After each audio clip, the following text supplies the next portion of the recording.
Pokemon Gold, Silver, and Crystal, some of the best loved Pokemon games of all time. After I did my Red, Blue, and Yellow review, it was only a matter of time before Kyanko officially requested I review the Metal generation.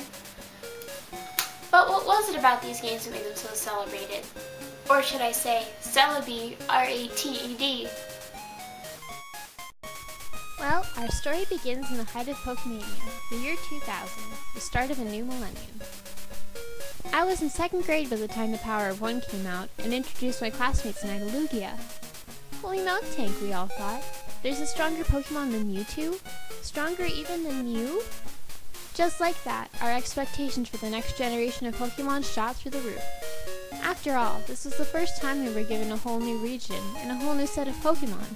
This was the first sequel. Everything we knew about Pokemon had been challenged.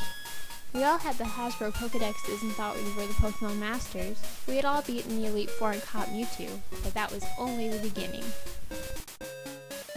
We were wild with anticipation, and we started speculating. Some thought that Slowking was going to be a legendary Pokemon too, because of the role he played in the movie. Some thought that Meryl was going to be an evolution of Pikachu. Some were even saying that Lugia was so powerful a Master Ball wouldn't be able to catch him, and we would need a GS ball like in the TV show. What will this new region hold? What new Pokemon and trainers will we meet? And most importantly of all, will our old favorites still be in the game?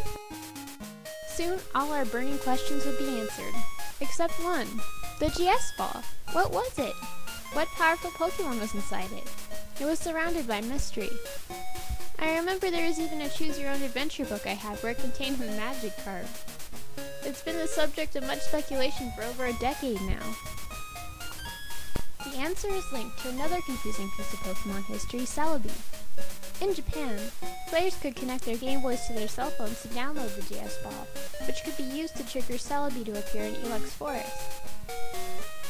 There was never such an event here in America, meaning that there was never a legitimate way for Celebi to be obtained.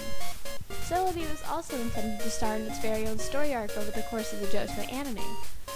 However, when they decided to make Pokemon Forever, the movie based on Celebi, this arc was scrapped, and the writers decided to just leave the GS Ball with Kurt and hope the kids that watched the Pokemon would forget about it. Clearly, this didn't work at all, because we haven't forgotten 11 years later. I've never seen a set of games live up to such a monumental height, but these certainly did. They were literally everything we loved about the first Pokemon games except better. Pokemon was already overwhelmingly popular, but these games came along and cemented its legendary status. Many more features were added that made the Pokemon universe loads more immersive. The time changed and the lighting along with it. It kept track of what day of the week it was. You could call people, there were different colored or shiny Pokemon, and it even answered the ever-controversial question of where do baby Pokemon come from? Now all we needed to know was which came first, the Skarmory or the egg. There were also some vastly overlooked shortcuts that really sped up gameplay. For example, in Red, Blue, and Yellow, when you needed to use a gem move, you'd have to go to your party and command the Pokemon you want to use the move. In GSC, all you had to do was walk up to the offending object and press A, and it would ask you if you wanted to use the move or not. It's a minor thing, but it improved the game so much. You could also register items with the bike to the select button, making mobility quicker. The addition of Dark and Steel types really balanced out the battling aspect as well. Back in Red, Blue, and Yellow, nothing resisted Psychic besides other Psychic types, so that only further over-centralized them. Luckily, Game Freak caught on to this and added these two types, both of which are strong against or resistant to Psychic.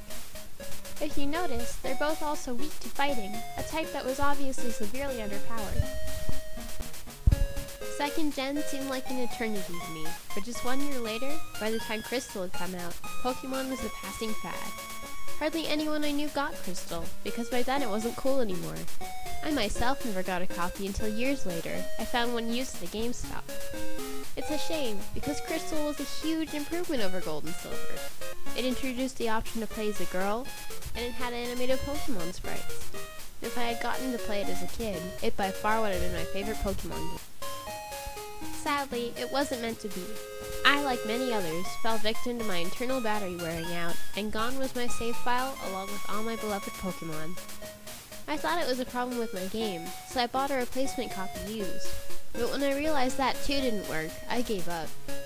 Luckily, as far as I know, my crystal still saves, so anytime I need my old school Johto fix, I just pop in that baby blue cart and I'm good to go.